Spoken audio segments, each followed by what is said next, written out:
그리고 글로벌 빅테크 업체 간 이렇게 AI 경쟁이 치열해질수록 여기서 누가 수혜를 보냐? 대한민국 메모리가 수혜를 본다는 거죠. 내년 트렌드에서 온 디바이스 AI는 계속 갈 것 같거든요. 그 엑시노스 2400이 가장 강조하는 부분이 AI 성능 개선입니다. 그렇죠. 그러니까 최근에 하이닉스 주가가 좋은 겁니다.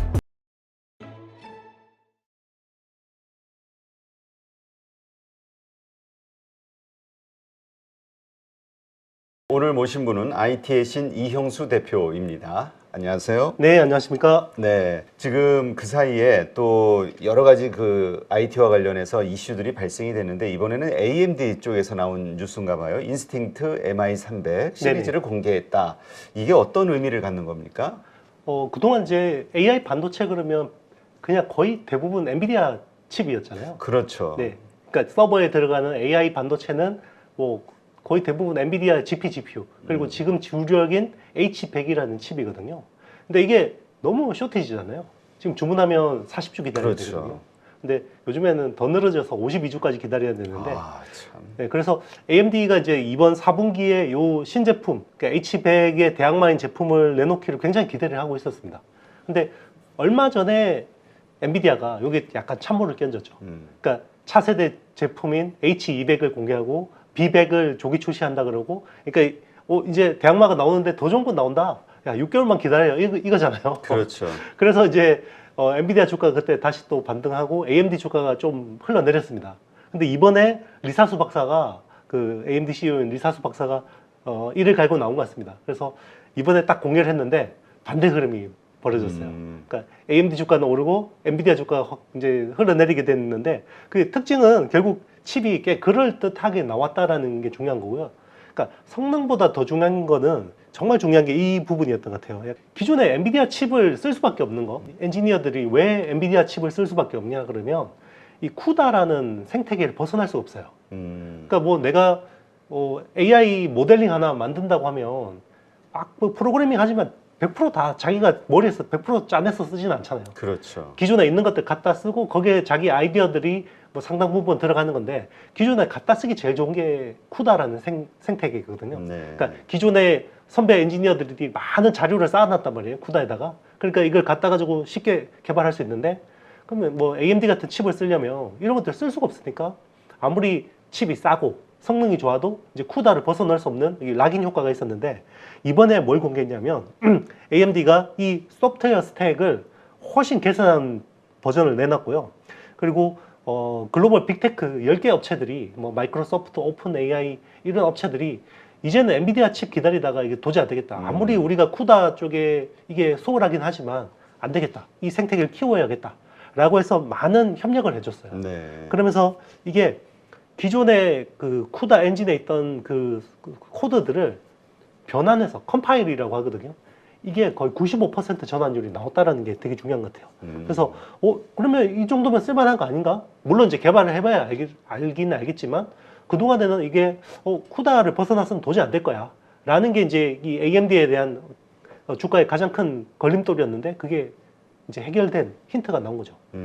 그렇군요. 예. 하긴 일단 공급 그 수요를 못 맞춰주는 공급 문제 때문에라도 고민을 하겠지만 보통 엔비디아보다도 가격 경쟁력이 여기가 좀 더 뛰어나겠죠? 네, AMD가 훨씬 싸고 그리고 이제 요즘에는 그 모든 게 그 어떤 LLM이라고 하잖아요. 대규모 언어 모델 기반인데 LLM의 특징은 기본적으로 메모리를 대량으로 이렇게 밀어줘서 처리를 해야 되거든요. 네. 그러면 메모리하고 프로세서 간의 밴드위스라고 하죠. 그러니까 데이터가 통로하는 길인데 그걸 최대한 넓혀주면 좋아요. 근데 H100이라는 지금 주력 칩은 80GB입니다. HBM을. 그런데 이번에 공개한 MI300X가 이제 GPU거든요.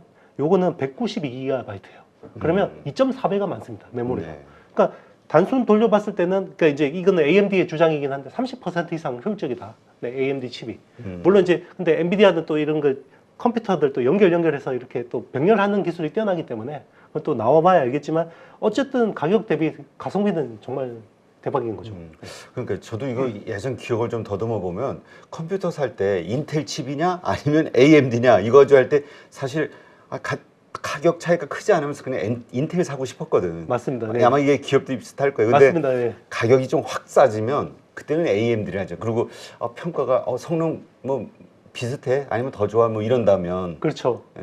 그게 뭐 PC 시대에도 한번 그런 반짝한 때가 있었죠. 그때 그렇죠. 이제 그 AMD가 인텔을 위협하던 때가 있었는데 그 뒤로 이제 또 인텔이 절치부심해서 다시 뭐 뒤집어지긴 했지만 지금은 그게 그 서버용 AI 칩에서 딱 똑같은 구동 같습니다. 아, 네.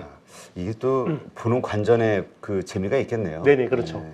근데 중요한 거는 이렇게 칩 업체 간 그리고 글로벌 빅테크 업체 간 이렇게 AI 경쟁이 치열해질수록 여기서 누가 수혜를 보냐?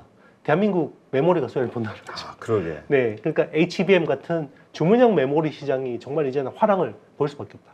지금은 이제 HBM이라는 서버용 칩에 들어가는 주문형 메모리인데 이제는 엣지 디바이스, 온 디바이스 AI 쪽에 들어가는 이제 주문형 메모리 시장도 굉장히 커지는 거죠. 그러게요. 지금 SK 하이닉스 뭐 내년도 물량이 이미 끝났다. 네네. 엔비디아도 뭐 50주 기다려야 된다며. 맞습니다. 그거에 대한 물량 채워주기 위해서 SK 하이닉스는 끝났고 삼성전자 거기서 남는 뭐 좀 부스러기 우리가 할게 했지만 AMD 같은 새로운 수요가 또 나타난다 그러면 맞습니다. 이건 또 달라지는 거죠. 그렇죠. 이제 이게 여기도 뭐 사실 복잡하긴 합니다. 그러니까 생산적인 측면에서는 병목이 여러 가지가 있긴 한데 가장 큰 병목은 TSMC예요. TSMC의 뭐 3나노, 4나노 팹이 부족한 거라기보다는 이걸 어드밴스드 패키징을 해줘야 되거든요. 제가 그때 이제 대표님하고 여의도 IFC 몰 이야기하면서 2.5D 주상 복합몰 구조 이야기했잖아요. 한쪽은 GPU가 있고 한쪽은 HBM이라는 디램 아파트가 있는데 요 밑에 실리콘 인터포저로 지하로 연결이 돼 있어요. 그래서 이렇게 데이터가 빨리빨리 갈 수 있도록 돼 있는 건데 그게 2.5D 구조거든요. 그게 TSMC의 코어스라고 합니다. 칩 온, 웨이퍼 온, 서브스트레이트. 그 구조를 만들어야 되는데 그게 이렇게 갑자기 화랑을 이룰 줄 몰랐던 거죠. TSMC가. 그래서 올 초에만 해도 그 TSMC의 코어스 캐파가 월 17,000장밖에 없었어요. 캐파가. 네. 근데 이게 그 엔비디아가 챗GPT 때문에 확 완전히 대박이 났잖아요. 그래서 내년까지 그 증설 계획이 월 8만 장까지 계획하고 있어요. 아, 그러면 17K에서 80K까지 하면 거의 5배가 늘잖아요. 그렇죠. 네, 그게 지금 기하급수적으로 늘고 있는데 수요가 더 늘어요. 수요가 지금 AMD 같은 업체도 받아가야 되죠. 막 또 그리고 자체 주문, 마이아백 같은 그런 자체 설계 AI 칩들도 다 그렇게 2.5D 구조로 해야 되거든요. 그런 쪽이 이제 부족하고 또 하나 이제 걱정되는 게 내년에 이제 HBM도 쇼티지 가능성이 높아지는 거죠. 네. 왜냐하면 HBM은 일단 공급업체는 세 개예요. 네. 그러니까 SK 하이닉스가 있고 삼성전자가 있고 마이크론이 있는데 중요한 거는 SK 하이닉스밖에 생산이 제대로 안 된다는 거죠. 그러니까 삼성전자가 원래는 올 9월에 생산이 된다고 했잖아요. 근데 안 되고 있습니다. 이거 안 되고 있고 그리고 마이크론은 지금 버전은 못할 것 같으니까 요 다음 버전 우리가 해볼게라는 건데 그것도 굉장히 불확실하죠. 그렇죠. 네, 그리고 얘네들 생산 계획이 내년 전체 HBM 물량이 10%도 안 돼요. 그러니까 이게 지금은 오로지 SK 하이닉스가 하드 캐리해야 되는 상황이고 그러면 쇼티지를 가장 좋아하는 거는 주식시장이잖아요. 그렇죠. 네, 그러니까 최근에 하이닉스 주가가 좋은 겁니다. 아, 진짜 하이닉스 올 초만 해도 정말 암담했는데 그렇죠. 와, 이렇게 달라질 줄은 몰랐어요. 자, 그리고요. 그 엔비디아의 쿠다 네네. 이것에 대해서 좀 이해를 못 하시는 분들이 있는데 네네. 이게 엔비디아가 가지고 있는 가장 큰 경쟁력이기도 하죠. 네네. 이 경쟁력이 계속 존재가 된다면 계속 여기 우리가 종속될 수밖에 없는데 AMD가 과연 이걸 이겨낼 수 있을까? 아까 좀 전에 뭐 긍정적으로 얘기하셨지만 그래도 쉬울까? 네, 여기에 대한 의아심은 있는 것 같아요. 사실은 95% 전환율이 나온다 그러면 거의 게임이 뭐 거의 끝난 건데 그 5%의 차이가 우리가 보기에는 우리 일반인들이 보기에는 95나 100이나 뭐 야 크게 차이 없네 이렇게 생각하는데요. 그 반도체 엔지니어들이 보기에는 95%하고 100%의 이거는 굉장히 큰 간극이거든요. 아, 그렇죠. 그러니까 정작 자기가 이거를 프로그래밍 해야 되는 엔지니어 입장에서는 오류율이 5%가 된다는 거잖아요. 그러면 또 모르는 거거든요. 그렇죠. 실제로 이거는 필드에 있는 사람들이 해보면 완전히 또 다른 이야기이기 때문에 이거는 어느 정도 테스트를 해보고 실증을 해보고 검증을 해봐야지 결과가 나올 것 같은데 다만 고무적인 거는 예전보다 훨씬 고무적인 상황이라는 거죠. 그러니까 예전에는 아예 쿠다 아니면 안 쳐다봐 라고 했던 엔지니어들이 이제 칩이 없으니까 이거라도 써봐야지 이런 분위기가 됐다는 것 자체가 AMD한테 굉장히 긍정적인 거고 그리고 이제 중요한 거 쓰는 업체들이 직접 이제는 굉장히 긍정적으로 컴파일 이런 데이터들을 쌓아주고 있다는 거죠. AMD 쪽에. 네. 아, 그래요. 하여튼 이러한 것들, 하여튼 이러한 것들이 어떻게 생태계를 바꿀 것이냐, 그 바뀌는 생태계에 따라서 또 명암이 갈리니까 어떤 기업에게 유리하고 어떤 기업에게 불리할 것이냐 여러 가지로 생각할 게 많은 것 같은데 계속 좀 설명 좀 해주시죠. 네, 일단 엔비디아하고 AMD 경쟁이 치열해지고 그리고 이제 자체 설계 그 AI 반도체들이 점점 더 화랑을 이루게 되면 최우선적으로 수혜를 보는 쪽은 HBM이 맞죠? 그렇죠. HBM이 수혜를 보는 건데 이거는 사실 메모리 쪽에서만 수혜를 보는 거잖아요. 근데 우리나라가 좀 더 예전에 모바일 혁명의 TSMC 같은 뭔가 엄청난 수혜를 좀 기대를 한다 그러면 삼성 파운드리가 잘해줘야 됩니다. 네, 요즘에 이거 우리 이거 작년서부터 했던 얘기인데 잘 할 거야, 잘 될 거야. 뭐 제가 잘못한 건 아닌데 계속 이야기하기가 민망해요. 그러니까 삼성이 이제 잘해줄 때가 됐는데 정말 저도 삼성을 오래 봐왔는데 왜 이렇게 못하지 얘들이? 이런 생각이 들 정도예요. 제가 거의 한 17년째 저도 반도체를 보고 있는데 삼성이 이렇게 헤매는 건 저도 처음 봤습니다. 그리고 정말 민망할 정도인데 어쨌든 이제 우리는 삼성에 희망을 걸어야 되니까. 그렇죠. 왜냐면 네, 국민주인데. 맞습니다. 그래서 TSMC의 코어스가 지금 그 쇼티지잖아요. 그러면 TSMC 코어스를 전 세계에서 유일하게 대체해 줄 수 있는 회사가 삼성의 아이큐브밖에 없죠. 네, 삼성 파운드리에서 하는 아이큐브라는 기술이 되게 중요한데 그게 일부만 대처해 준다 그래도 AMD 물량 받아오고 엔비디아 물량 받아오고 그리고 뭐 마이크로소프트나 뭐 이런 테슬라 쪽에 물량 일부만 받아온다 그래도 우리나라 국내 산업에 미치는 낙수 효과는 엄청납니다. 네, 그게 제일 중요한 것 같습니다. 네, 알겠습니다. 하여튼 뭐 전반적으로 지금 돌아가는 상황을 보니까 AMD가 됐든 엔비디아가 됐든 이쪽에 이게 전방 수요니까 이런 것들을 보면은 이 반도체가 그냥 또 내년도에 아주 큰 화두가 되겠다 이런 생각은 드네요. 그렇죠. 결국 이제 삼성의 어깨가 무거운데요. 그러니까 지금 이제 삼성이 정말 우주의 기운이 도와주고 있어요. 삼성은 정말 대외 변수가 이렇게 좋을 수가 없습니다. 왜냐하면 내년에는 정치의 해잖아요. 그렇죠. 트럼프 돌아온다 그러죠. 그리고 1월에 타이완 총통 선거 있죠. 그리고 우리 총선 있죠. 정말 이 불확실성이 크거든요. 그러면 불확실성, 정치적 불확실성 클 때는 지정학적 리스크에 대해서 많이 생각하잖아요. 그럼 지금처럼 만약에 미국 입장에서는 대만에서 친중 후보가 된다 그러면 TSMC에 대해서 불안해지죠. 그리고 반중 후보가 된다 그래도 쳐들어오면 어떡하지? 불안하죠. 그러면 이걸 분산해야 되는데 분산할 때는 삼성전자 파운드리하고 인텔밖에 없는데 인텔 아직 동네 바보형이잖아요. 그렇죠. 그러면 삼성 파운드리가 잘해주면 되는 거고 그리고 HBM도 지금 쇼티지 가능성이 나니까 삼성이 HBM3 잘 만들면 됩니다. 그죠? 근데 못 만드니까 못 파는 거고 너무 비싸는. 아니 근데 그렇죠. 그게 현실이니까. 현실이죠. 네. 그러니까 원래 뭐 사업부장이 9월에 양산한다고 했잖아요. 그렇죠. 못한 거니까 뭐 제가 뭐 거짓말한 건 아니니까. 그러니까 네. 요즘 보면은 사실 웨어러블 로봇인가요? 그것도 네네. 연말에 공개하겠다라고 네네. 했다가 이것도 뒤로 가고 지금 그렇죠. 뭔가 기술 파트가 지금 맞습니다. 삼성전자가 좀 약간 상당히 꼬여 있는 것 같은 느낌이 들긴 해요. 그렇죠. 그래서 이번에 사실 그 인사나 조직 개편이 좀 큰 폭으로 진행되긴 했는데 이게 또 잘 돌아가는지 봐야 될 것 같아요. 그러니까 이게 요건 이제 약간 근본적인 문제라고 볼 수 있는데 전문 경영인들의 파워가 세면 단기 성과 중심으로 볼 수밖에 없어요. 그렇죠. 왜냐면 자기 임기는 2년이거든요. 그러니까 진짜 대기업 임원들 만나보면 임원이 임시 직원의 준말이라고 이야기하시거든요. 맞네. 네, 2년짜리 생명이니까. 그렇죠. 내가 이거를 장기적인 롱텀으로 해가지고 막 열심히 해봐야 다음에 오는 사람이 걷어먹는단 말이에요. 그러니까 나는 내 임기 때 뭔가 나올 수 있는 걸 해야 되는데 그렇게 하려면 HBM이나 아이큐브나 이런 쪽으로 투자를 할 수가 있냐는 거죠. 결국 이런 쪽은 오너가 뭔가 리더십을 가지고 최태원 회장처럼 질러 그러면 지르는 거고 네, 그렇게 되는 거죠. 사실은 그런 게 이제 앞으로 좀 이제 그 삼성에서 기대하는 부분은 약간 그런 쪽이 아닐까 생각합니다. 네. 네. 하여튼 전반적으로 파운드리와 관련해서 뭔가 확 튈 수 있는 네네. 분위기는 만들어진 거는 확실하네요. 그렇죠. 이건 이제 그냥 가서 주워 먹으면 돼요. 물반 고기반인데 이거 그물이 빵꾸 나가지고 이거 덜면 자꾸 헛것만 올라오는데. 근데 요새 뭐죠? 이 가우스? 네. 이 가우스에 대한 이야기들 하는데 시장에서 관심이 되게 큰데 이게 동시통역이니까 네네. 이런 것들 네네. 그리고 요것으로 구현되는 그 온디바이스 네네. AI 네. 이것에 대한 세상 이것이 결국 또 모바일 폰에 대한 새로운 수요 결국 또 삼성전자가 이 메모리 쪽만이 아니라 파운드리 쪽만이 아니라 또 관련된 이 모바일 사업부에서도 뭔가 좀 확 혁신이 되지 않겠냐 그렇죠. 성장이 되지 않겠냐 기대감이 커지긴 하는데 이게 사실은 이제 삼성이 정말 플랫폼 회사로서의 색깔을 넣을 수 있는지가 되게 중요한 것 같아요. 그러니까 우리 모바일 혁명 시대에서도 봤지만 결국 안드로이드 OS 쪽에 종속이 됐지만 그 바다라는 OS도 직접 해보고 미고라는 OS도 개발해서 넣어보고 했잖아요. 근데 그게 결국은 다 실패를 했는데 약간 그 비슷한 지금 기점이라고 보시면 됩니다. 그러니까 그러니까 온 디바이스 AI가 앞으로 가는 방향은 맞아요. 근데 거기서 어떤 플랫폼이 대세가 될지는 모르죠. 아마 구글의 제미나이가 대세가 될 가능성이 높아요.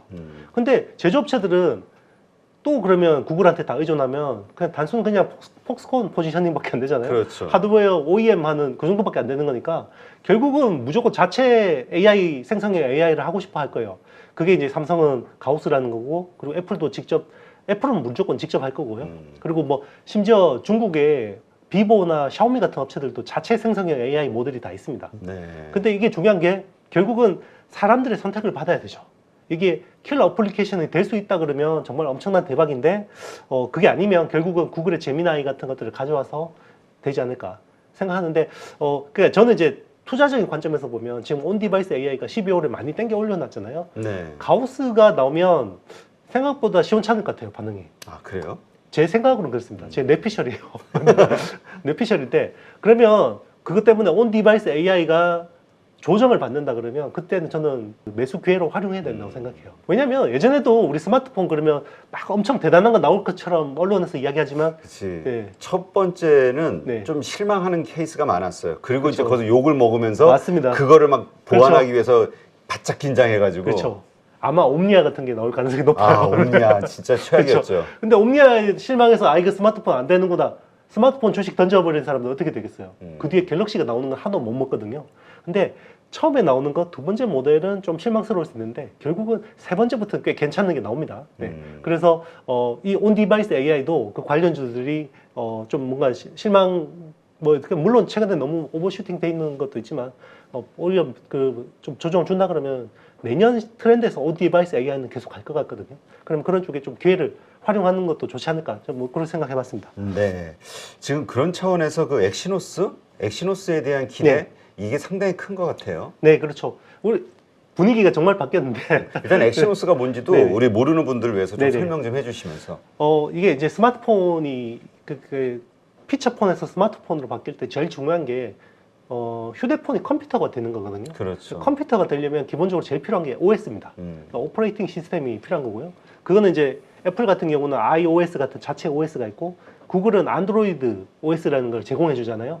그 OS 다음에 OS하고 딱 맞게 두뇌 칩이 필요합니다. 그 두뇌 칩이 AP, 어플리케이션 프로세서라고 하고요.